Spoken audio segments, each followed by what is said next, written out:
Selection of my travel journals over the years, and the pocket size ones are fantastic because you can take them absolutely anywhere. The thing about these hardback journals is that you can put absolutely anything between the covers. You can let your mind and your imagination run amok, and the chaos is kind of contained between the lovely hard covers.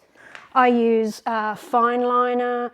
I love to use watercolour washes, gouache, thick pens, black ink. You can glue things on, you can glue things in and do collage.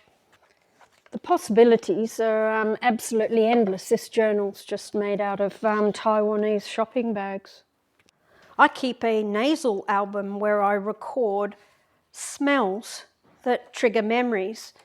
The olfactory pathway to memory is the most direct, but keeping a visual record when you travel helps you remember those experiences with far greater accuracy. In fact, drawing and doodling helps you remember information for exams.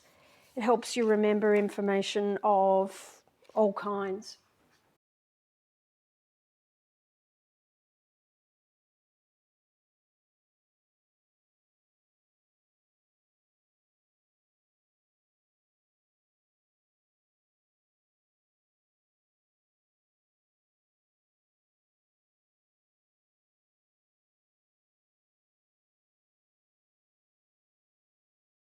Journals are artworks in themselves, and I think sometimes they become the most valuable artworks of all.